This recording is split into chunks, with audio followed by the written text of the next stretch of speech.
Hi friends. I'm sorry for my appearance. I literally just got up and threw my hair in little bunnies and I was going to make a video today. I wasn't quite sure what it was going to be about, but I knew that I wasn't going to do it until I'd taken care of a few other things like my appearance and my daily gym excursion, not in that order. But then I was on Facebook and I saw on the little trending bar on the side this really cute little thing. Daisy Ridley, actress, responds to criticism of her appearance in Star Wars The Force Awakens. I was not aware that she was receiving any kind of criticism. I was not aware of this. I don't follow social, pop culture media as often or as much as I probably should.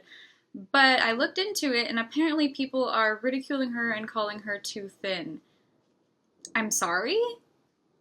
You're calling Daisy Ridley Ray too thin? Okay, cat.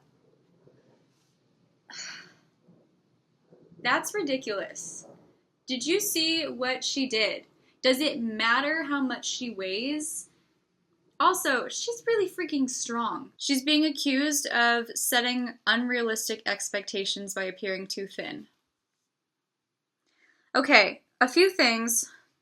The character Rey lives by herself on Jakku, and we see how she tries to make a living by salvaging and selling to that guy who gives her half portions or quarter portions, and that's all she has for the day. Exploring these old, broken down vehicles and trying to find something to salvage. And she is working her butt off every single day, and she goes home with a quarter portion or half a portion of one meal. Of course she's gonna be skinny.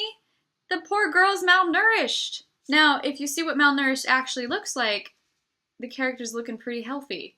And the fact that she's been living on her own on Jakku like this since she was a small child, that's a really amazing feat. And that she does it by herself, because if you read some of the comics or interviews or whatever, you learn that a lot of these people on Jakku will go out in groups, and you actually see some of them in groups salvaging together, but she's out there by herself. So she's one woman trying to make a living by herself and only getting a half a portion to a quarter portion of meal a day.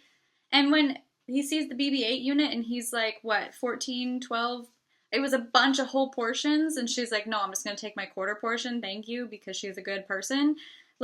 We know this girl is starving, but she's obviously a very strong and kind and moral character. Second, are we really still looking up to Hollywood figures for body expectations? I know that I guess that's a big thing in culture, and I know that I certainly did that when I was a young girl, but I have moved past that. I have learned to accept myself and my own strengths and weaknesses and what my body looks like, what I can get it to look like, what I can't get it to look like, how much work I need to put in to get it to look like a certain thing, and then how much work I'm comfortable with. I don't have a six-pack. I'm not super, super skinny. I look like me, and that's fine. It's an unrealistic expectation of us to look up to celebrity figures for body inspiration. We need to be looking in the mirror at ourselves for body inspiration. We need to stop focusing on what we're going to look like and instead focus on the health aspect and how important it is to eat a healthy, well-rounded, balanced diet and to do exercise every day and make it something you enjoy. And then you're going to look the most awesome as you possibly can if you're doing those things. And that's going to look different on every single person, on every single woman. I am really tired of this real women have curves thing. Not everyone has curves. Some women are just genetically really skinny like that. Some women are not. Does it make either one of them less of a woman because one has curves and one doesn't, or one is skinny and one is not? No. Every woman is unique. Every woman is herself. Every woman looks exactly the way that she is supposed to, because we don't fit into a cookie cutter. This idea that the media shapes what women is supposed to look like needs to stop, because real women are all shapes and sizes. They come from all kinds of backgrounds, all kinds of histories. It does not matter what they look like on the outside, and we need to stop that. We need to focus more on our abilities as a woman and taking care of our bodies than what we look like or what a celebrity looks like. Daisy Ridley is gorgeous, okay? So are a lot of other women. And it's fine to look at them and be like, you're beautiful, you go slay, girl. But it's not fine to look at them and go, you're too skinny, you're setting unrealistic expectations up for young girls. You are gonna cause eating disorders, and you look just too thin, go eat a sandwich. No.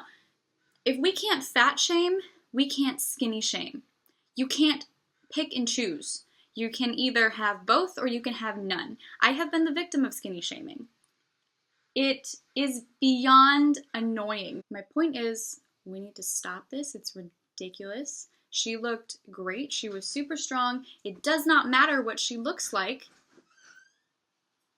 And we just need to recognize her as a wonderful actress and as the character of Rey, who was super strong and perfect for the Star Wars universe. We needed a new strong female character, and that's exactly what she gave us. And if you think she's setting unrealistic expectations, then you need to check yourself and think about where you are getting your body expectations from, because it should be coming from yourself and not from someone in the media. I will see you all on Tuesday. Like, subscribe, comment. I would actually love to start a discussion with you guys about this because I'm pretty fired up, as you can see. And I will see you all next week. Goodbye.